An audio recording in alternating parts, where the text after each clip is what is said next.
क्या आपको भी एग्ज़ाम या टेस्ट के पहले रिवीजन करने में काफ़ी डिफ़िकल्टी होती है? तो ये वीडियो बिल्कुल आपके लिए है। ठीक है, इस वीडियो में मैंने कंसाइजली पूरा ऑब्स्टेट्रिक का रिवीजन डाला है, जिसमें इंक्लूड है PYQ और इम्पोर्टेंट टॉपिक्स। ठीक है, हम शुरू करते हैं पोस्टपार्टम हेमरेज से। कब इसे कंसिडर किया जाएगा ज़्यादा कि नॉर्मल जो है 500 more than 500 ml normal delivery में हो जाए या फिर 1000 ml सी सेक्शन में हो जाए। ठीक है, अब इसको मेज़र कैसे करेंगे? आप हेमेटोक्रिट से मेज़र करेंगे। 3% हेमेटोक्रिट अगर ड्रॉप हुआ, इसका मतलब है 500 ml ब्लड लॉस हुआ है। Okay, active management third stage से लेबर में क्या इंक्लूड होता है? ये क्वेश्चन पूछा गया है कि प्लेसेंटा जेंटली पुश होता है, मसाज करना है और ऑक्सीटोसिन देना है। ठीक है, मैनेजमेंट हम प्रोफाइलेक्टिव ऑक्सीटोसिन देते हैं 5 से 10 यूनिट। ठीक है, पर ट्रीटमेंट के लिए हमें देना है 10 to 20 इंटरनेशनल यूनिट। मिथाइल एल्कोटिमिन देते हैं 0.2 mg IM देना है। IV देते पर मोस्टली अवॉइड करना है। ठीक है, कॉन्ट्राइंडिकेटेड क्या है? हार्ट डिजीज़ में, PIH में, RH आइसोइम्यूनाइजेशन में और बिफोर सेकेंड ट्विंस।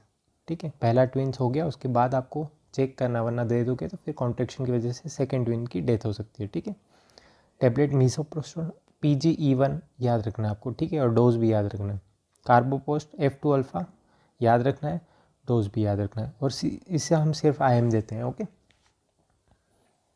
सर्जिकली हम बीलिन सूचर के बारे में पूछा है, पिक्चर दे रखी है। ठीक है, मोस्टली हम अटोनिक यूट्रस में यूज़ करते हैं। ठीक है, लाइगेशन का ऑर्डर पूछ रखा है। ठीक है, पहले यूट्राइन आर्टरी करेंगे डायरेक्ट यूट्रस के पास में, फिर ovarian, then internal iliac ligation. Okay, अब ब्रांचेस के बारे में पूछा जाता है तो आपको किस तरह से याद रखना है मैं आपको बता दूं। एंटीरियर डिवीज़न की काफ़ी ब्रांच है, पोस्टीरियर डिवीज़न की कुछ ब्रांच है। ठीक है, तो हम पोस्टीरियर डिवीज़न की याद करेंगे। अगर इसमें से कुछ भी ये आती है ना, तो इनके अलावा जो भी है वो सारी एंटीरियर की है। ठीक है, इसके लिए ट्रिक है शॉर्ट्स गिल। ठीक है, short gill SGILLS, superior gluteal SG, iliolumbar and that lateral sacral. Okay, secondary postpartum haemorrhage क्या होता है? अगर 24 घंटे के बाद हुआ, वो कब होगा? जब रिटेन बीट ऑफ प्लेसेंटा है, या फिर इंडोमेट्रियोसिस है, या फिर प्लेसेंटल पॉलिप है। ओके, अब हम आते हैं प्लेसेंटा के ऊपर। तो प्लेसेंटा इन्वर्जन कभी कभी जब रिमूव होता है ना, तो उसकी वजह से इन्वर्जन हो सकता है। उसका एक ही क्वेश्चन आया था कि रिपोजिशन करने से पहले आपको टोकोलाइटिक्स देने हैं। ओके, रिटेन प्लेसेंटा अगर है तो then placenta not come out in 30 minutes. कब कहेंगे? अगर 30 मिनट्स के बाद भी प्लेसेंटा नहीं आ रहा है तो उसे रिटेन प्लेसेंटा कहेंगे। ठीक है, प्लेसेंटा एक्रीटा कब कहेंगे? ठीक है, इसके लिए मैंने फ़ोटो बनाया आपको। प्लेसेंटा के बीच में एक फाइब्रॉइड लेयर होती है जिसकी इंटाबेक लेयर होती है। ये प्लेसेंटा सेपरेशन जब होता है ना, उस समय ये प्रेजेंट होता है इंटरफेस में। अगर ये प्रेजेंट ही नहीं है तो हम उसे बोलेंगे प्लेसेंटा एक्रीटा। ओके, इसको डायग्नोस करने के लिए USG, colour Doppler and MRI। USG is best, ये क्वेश्चन आ चुका है। ठीक है, इंक्रीटा क्या होता है? अगर मसल में प्लेसेंटा इन्वॉल्व है। परक्रीटा होता है अगर सीरोसल लेयर में है। ठीक है, अब प्लेसेंटा के कुछ टाइप हैं। पहला जो है वो विलामेंटस इंसर्शन है, मतलब मार्जिनली है और काफ़ी अलग अलग है। ठीक है, तो इस जैसे कि मैंने पिक्चर में दिखा रखा है, इसको हम वासा प्रीविया बोलते हैं। ठीक है, जब डिलीवरी होगी तब ये सारी ब्लीडिंग कॉज कर सकती है। ठीक है, जिसमें फीटल ब्लड होगा।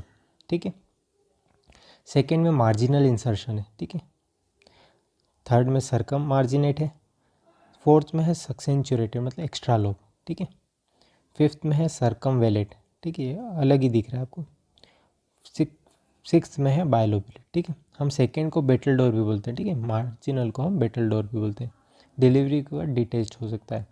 और पांचवा जो सरकम वेलेट है वो IOGR और एंटीपार्टम हेमरेज के साथ एसोसिएटेड होता है। ठीक है, तो ये टाइप्स याद रखना है। अब बात करते हैं RH इनकम्पेटिबिलिटी के बारे में।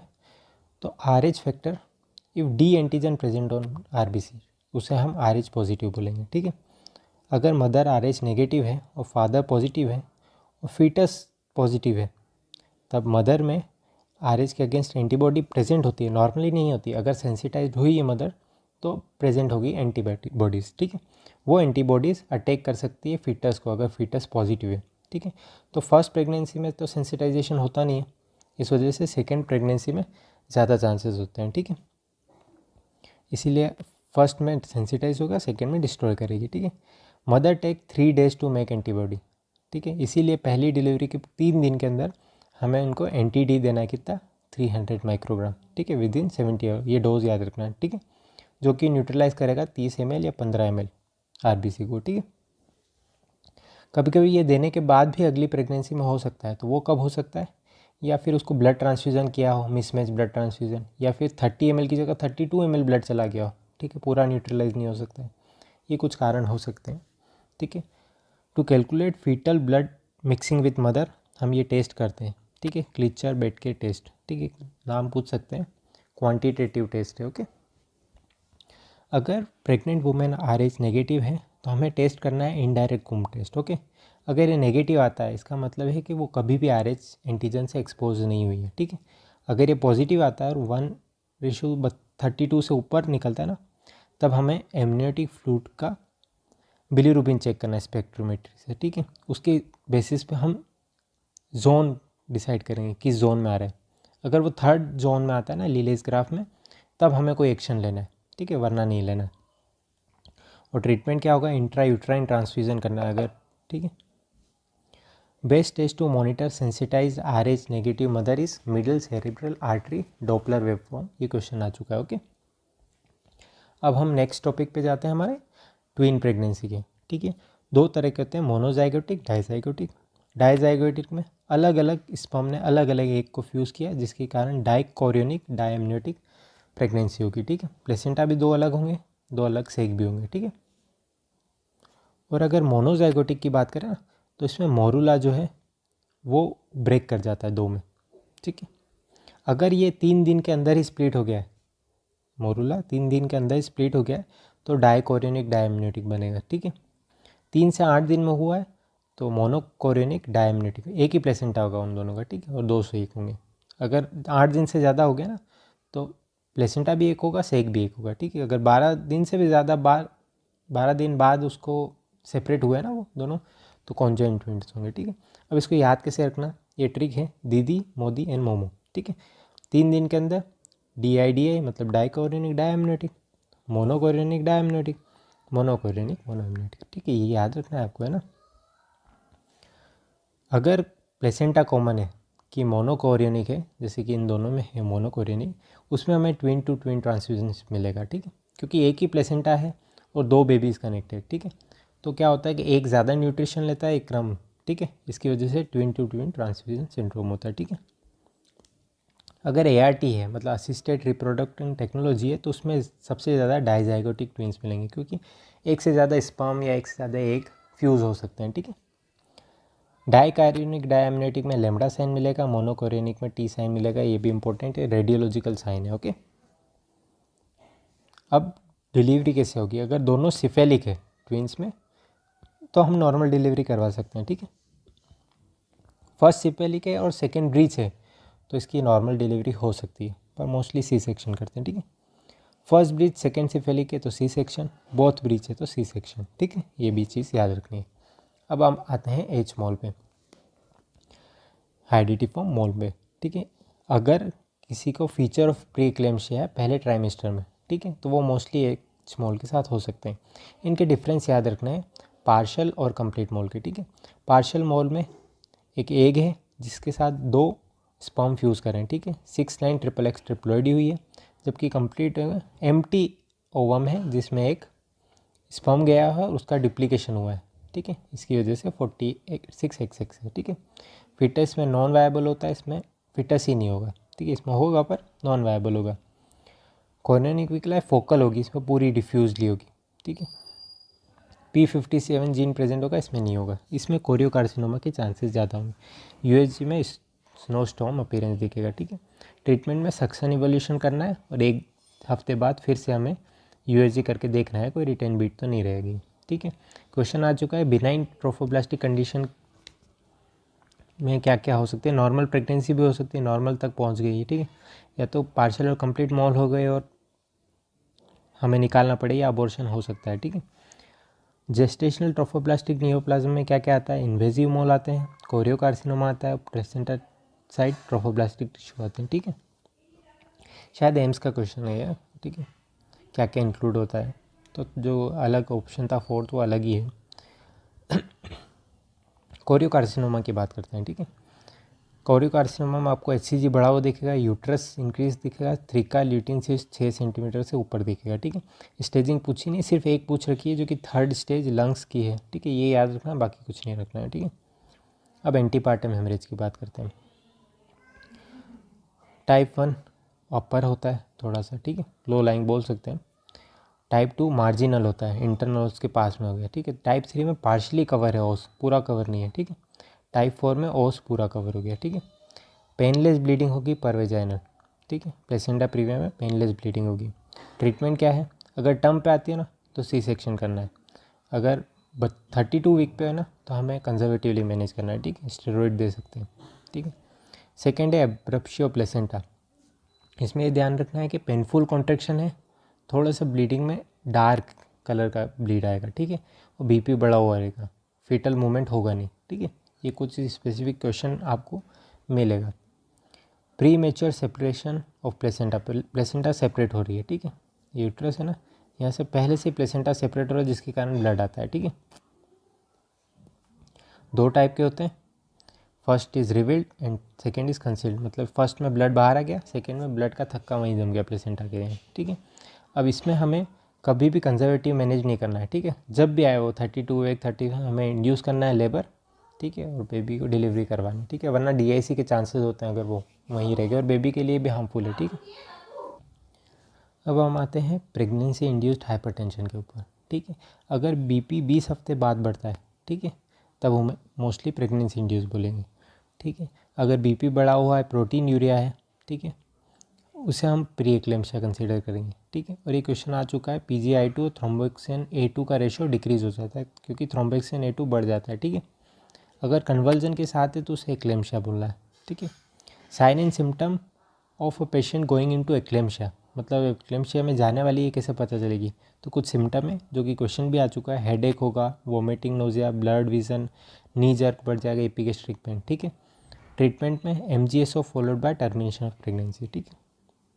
इटियोलॉजी क्या होती है, smooth muscle is replace by trophoblastic normally in spiral artery, और जब प्रेगनेंसी इंड्यूस हाइपरटेंशन होगा उसमें नहीं होगा, ये चीज़ नहीं होता, जिसके कारण वेसोस्पाज्म होता है जिसमें BP बढ़ जाता है, ठीक है। अब हम आते हैं मैनेजमेंट के। MGSO4 देना है, पर इसकी 2 रेजिम है, वो याद रखना आपको, प्रीचार्ड और ज़ूस्पान, ठीक है। प्रीचार्ड में आपको लोडिंग डोज और मेंटेनेंस डोज दोनों याद रखना है, ठीक है। IV देना है हमें 4 ग्राम 20%, ठीक है। IM देना है हमें 10 ग्राम, दैट इज़ 50%, ठीक है। और 5 ग्राम IM लगाना है हमको हर 4 घंटे में, अल्टरनेटिव बटक, ठीक है। ज़ूस्पान आप याद नहीं करो तो भी चलेगा, ठीक है। आपको देख सकते हैं 4 to 6 gram IV over 15 to 20 minute, 1 to 2 gram per hour in IV infusion, पर प्रीचार्ड रेजिम आपको याद रखना है, ठीक है। हमें चेक करना है नीजर के लिए रेस्पिरेटरी रेट और आउटपुट के लिए, ठीक है, अगर इम्प्रूव हो रहा है कि नहीं। इसके बाद मेन है कि अगर BP कंट्रोल करना है तो उसके लिए हमें लेबिटालोल देना पड़ेगा, ठीक है, 20 mg over 10 minutes.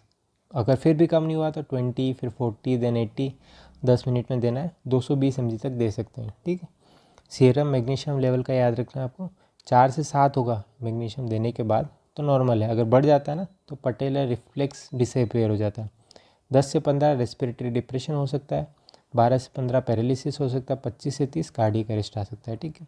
HELLP syndrome याद रखना है, hemolysis, elevated liver enzyme, thrombocytopenia, okay.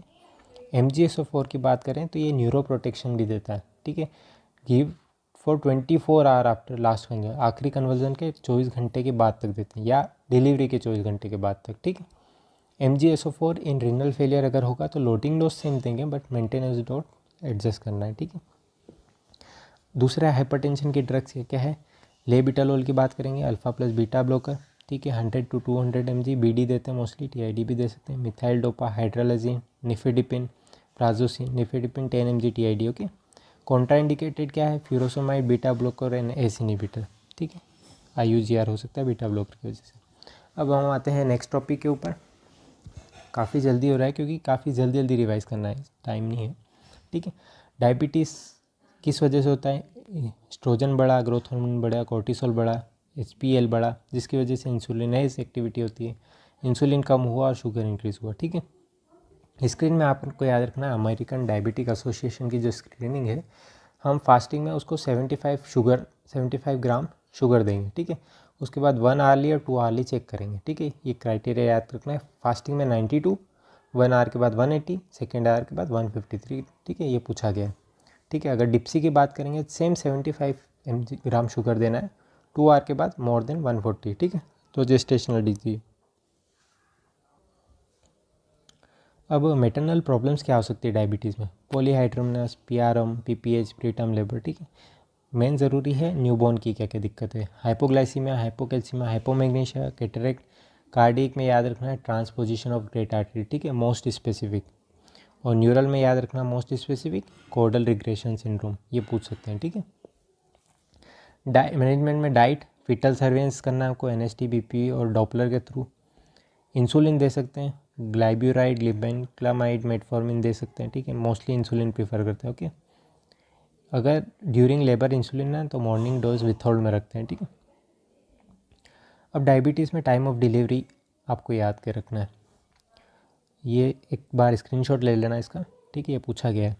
अगर ओवर डायबिटीज़ मेलेटस मतलब पहले से है ना, अनकंट्रोल्ड है तो 34, ठीक है, कंट्रोल्ड है तो 37, ठीक है, 34, 37। जीडीए में अनकंट्रोल्ड है मतलब मेडिकेशन देनी पड़ रही है तो 38, सिर्फ डाइट से मेंटेन है, कंट्रोल्ड है तो वो 40। आप सीक्वेंस बना के याद रख सकते हैं, ठीक है। Uncontrol, control, uncontrol, control, GDM और ये 34, 37, 38, 40, ठीक है। Diabetes itself is not a indication of C section, ठीक है। बात करते हैं हम आईयूजीआर की, ठीक है। आईयूजीआर दो तरह के हो सकते हैं, ठीक है। सिमेट्रिकल टाइप 1, असिमेट्रिकल टाइप 2, ठीक है। अर्ली ऑनसेट होगा, ये लेट ऑनसेट होगा, ठीक है। हेड सरकमफ्रेंस और एब्डोमिनल सरकमफ्रेंस का रेशो 1 होगा, इसमें लेस देन 1 होगा। पुअर प्रोग्नोसिस और बेटर प्रोग्नोसिस। पोंडरल इंडेक्स इसमें लेस देन 7 होता है, ठीक है। अब एंटी पार्टम फीटल सर्विलेंस की बात करेंगे जो कि इंपॉर्टेंट है। ये सारे सर्विलेंस आपको याद रखना है। डेली फीटल मूवमेंट काउंट कितना होगा? मोर देन 10 इन 12 आवर्स, ठीक है। नॉन स्ट्रेस टेस्ट की बात करें हम तो वो होगा फीटल हार्ट रेट बढ़ जाती है फीटल मूवमेंट के साथ, ठीक है। ये हर 20 मिनट में 2 बार होगा। अब बायो फिजिकल प्रोफाइल या मैनिंग स्कोर, ठीक है, ये आपको याद रखना है, ठीक है। MTBNA, ठीक है, movement, tone and breathing movement. Then NST, non stress test, amniotic fluid index, ठीक है। इन सभी के 2-2 पॉइंट है। अगर 8 है तो नॉर्मल है, 4 हुआ तो fetal pH less than 7.2, more less than 2 is 100% fetal acidity में, ठीक है। ठीक है, अब बात करते हैं एमनियोटिक फ्लूइड इंडेक्स की, ठीक है। नॉर्मली ये 10 से 5 मिलेगा, ठीक है। ओलिगो एमनियस में मिलेगा आपको 5 से कम और पॉलीहाइड्रोमिनस में मिलेगा 24 से ज़्यादा। या फिर आपको पूछ सकते हैं अमाउंट, ठीक है, वॉल्यूम पूछ सकते हैं तो 500 से कम ओलिगो, 2000 से ज़्यादा पॉली, ठीक है। या फिर सिंगल पॉकेट का पूछ सकते हैं, ठीक है। तो अगर सिंगल पॉकेट में 2 से कम है स्कोर और सिंगल पॉकेट में अगर 8 से ज़्यादा है तो पॉलीहाइड्रोमिनस, ठीक है। मॉडिफाइड बीपी भी यूज़ करते हैं, AFI प्लस NST, ठीक है। मेन जो इंपॉर्टेंट है वो डॉपलर, ये पूछ सकते हैं आपसे, ठीक है। मोस्टली हम कहाँ पे करते हैं? डक्टस वेनोसस जो कि बेस्ट है, अम्बिलिकल आर्टरी पे भी कर सकते हैं। आपको ग्राफ एक बार दिखना है, सिस्टोलिक है और डायस्टोलिक है, ठीक है। अगर नोच दिखती है, डायस्टोलिक नोच इस तरह से दिखती है तो ये पहला साइन है कॉम्प्रोमाइज़ का, ठीक है, डॉपलर में। अगर आपको डायस्टोलिक फ्लो ऑब्सेंट ही दिख जाता है तो वो सीवियर कॉम्प्रोमाइज़ में आएगा, ठीक है। अगर डायस्टोलिक रिवर्सल होता है तो imminent death of fetus can happen, okay. तो ये 4 ग्राफ याद रखने हैं, पूछ सकते हैं, ठीक है। इंटा पार्टम सर्विलेंस में हम क्या करेंगे? ड्यूरिंग लेबर हम कार्डियोटोकोग्राफी करते हैं, ठीक है। फीटल हार्ट रेट के साथ कॉन्ट्रैक्शन एनालाइज करते हैं, उनका ग्राफ बताते हैं। कॉन्ट्रैक्शन जब आता है तब फीटल हार्ट रेट डिक्रीज़ होती है, ये टाइप 1 है जो कि नॉर्मल है, ठीक है। अगर कॉन्ट्रैक्शन आया और फीटल हार्ट रेट थोड़ी सी देर बाद कम होने लगती है तो उसको लेट डिस्ट्रेशन बोलते हैं, जिसमें प्लेसेंटल इनसफिशिएंसी की वजह से हो रहा है, ठीक है। और ये टाइप 2 में दिखेगा आपको। वेरिएबल कब दिखेंगे? कोई रिलेशन नहीं कॉन्ट्रैक्शन का और फीटल हार्ट रेट डिप्रेशन का, अम्बिलिकल कॉर्ड कंप्रेशन में, ठीक है। अगर फीटल हार्ट रेट में शोल्डर प्रेजेंट है इसका मतलब ये है कि कंपेंसेट हो रहा है या हाइपोक्सिया, ठीक है। तो ये 4 ग्राफ इसके भी याद रखना है। अब ये मेडिकल इलनेस जो कि प्रेगनेंसी को कॉम्प्लिकेट करती है। पहला आता है हार्ट डिजीज़ में। लेबर हम हार्ट डिजीज़ में करवा सकते हैं, सेफ़ है, ठीक है, इंडक्शन, ठीक है। लेबर में आपको ध्यान रखना है कि IV फ्लूइड इतने नहीं देने हैं, सेमी रिकम्बिनेंट पोजीशन में करवाना है, इपीड्यूरल जीसिया दे सकते हैं पेन के लिए। स्ट्रेनिंग अवॉइड करनी है, ठीक है, हमें डिलीवरी फास्ट करवानी है by the use of forceps and vacuums. Okay, not give methyl ergometrine, ये पूछा गया क्वेश्चन इसलिए मैंने हाईलाइट कर दिया, ठीक है। अगर प्रेगनेंसी में ऐसे ली है तो बच्चों में हो सकता है कि कंजेस्टिव हार्ट ब्लॉक हो सकते हैं, ठीक है, ये भी प्रीवियस ईयर क्वेश्चन है इसलिए हाईलाइट किया। थायराइड की बात करें तो अभी तक पूछा है drug of choice, first trimester में PTU एंड सेकेंड और थर्ड ट्राइमेस्टर में मिथिमाजोल, ठीक है, प्रोपाइल थायोयूरेसिल एंड मिथिमाजोल, ठीक है। मिथिमाजोल का साइड इफेक्ट पूछा है कि बच्चों में क्या हो सकता है, तो अप्लेसिया क्यूटिस हो सकता है और इसोफेजियल एट्रेसिया हो सकता है, ठीक है। अप्लेसिया क्यूटिस के बारे में पूछा गया था, ठीक है। अब ड्रग्स की बात करें प्रेगनेंसी में तो कैटेगरी आपको याद रखनी है ABCD एंड X, ठीक है, लिखा नहीं है, जो कि टेरेटोजेनिक होते हैं, ठीक है। A ह्यूमंस के लिए सेफ़ है, थायरोक्सिन मल्टीविटामिन। B ह्यूमंस में सेफ़ है जबकि एनिमल में टेरेटोजेनिक है, ठीक है, मेट्रोनिडाजोल डाइडिनोजिन, ठीक है। C कैटेगरी में क्या आएगा, जो एनिमल के लिए टेरेटोजेनिक है पर ह्यूमंस के लिए अभी तक कोई स्टडीज़ इतनी नहीं हुई है जिसकी वजह से अभी तक पता नहीं है, ठीक है। और सेफ़ है जो थोड़ी बहुत लिमिटेड कर रखी है ना उसमें, ठीक है, एसाइक्लोविर क्लोरोक्विन, ठीक। D है नॉन टेरेटोजेनिक है, ठीक है, बेनिफिट रिस्क रेशो जो देख के आप उसमें आप दे सकते हैं, ठीक है। Category X is totally contraindicated, ठीक है। Androgen, lithium, warfarin, alcohol, vitamin है, ठीक है। एक्टोपिक प्रेगनेंसी की बात करेंगे, ये इस पार्ट का आखिरी टॉपिक है हमारा। मोस्टली लोकेशन कहाँ होगा, एम्प्यूला पे, ठीक है। स्टमक में, ओवरी और एब्डोमेन में भी हो सकता है। स्टडी फॉर्म क्राइटेरिया आपको याद रखना है, ठीक है। अगर आपको एब्डोमेन में कोई नाइडस दिख रहा है और उसका अटैचमेंट नहीं है, no evidence of attachment to uterus और ट्यूब, तब उसको हम कहेंगे एक्टोपिक, ठीक है। ऐसे स्पिनबर्ग क्राइटेरिया क्या है कि अगर एक्टोपिक है ओवरी में और कोई अटैचमेंट नहीं है यूट्रस और यहाँ पे, ठीक है, तब उसे कंसिडर करेंगे हम एक्टोपिक। सिम्टम्स क्या क्या होंगे, एब्डोमिनल पेन, एमोनिया, ब्लीडिंग, ठीक है। एक्टोपिक का क्या हो सकता है, या तो वस्कुलर इंसफिशियंसी हो जाए, ठीक है, अबॉर्ट हो जाए या फिर रप्चर होता है। रप्चर मोस्टली बहुत कम होते हैं, ठीक है। अब डायग्नोसिस कैसे करेंगे, मिस्ड पीरियड है, सोनोग्राफी में हमें ट्रांसवेजाइनल ट्रांस एब्डोमिनल करानी जिसमें एक्टोपिक पता लग जाएगी। अगर HCG देखें तो हर 2 दिन के बाद, अगर 16 अगस्त को कराई फिर 18 अगस्त को कराते हैं, नॉर्मली में हमको डबलिंग दिखेगी HCG की, ठीक है, नॉर्मल प्रेगनेंसी में, जबकि एक्टोपिक में डबल नहीं हो गया, 200 से 270 ही गया, ठीक है, क्योंकि वहाँ पे लेट ब्लड सप्लाई कम है, ठीक है। प्रोजेस्टेरॉन भी हमको कम दिखेगा नॉर्मली एक्टोपिक में, ठीक है। ये हेगर साइन और गुडल साइन मैंने ऐसे ही ऐड किया है ताकि बायमेन्युअल पाल्पेशन और सॉफ्टनिंग ऑफ सरफेस हो गया, ठीक है, क्योंकि ये क्वेश्चन पूछ सकते हैं, ठीक है, इसीलिए मैंने इधर ऐड कर दिया वैसे।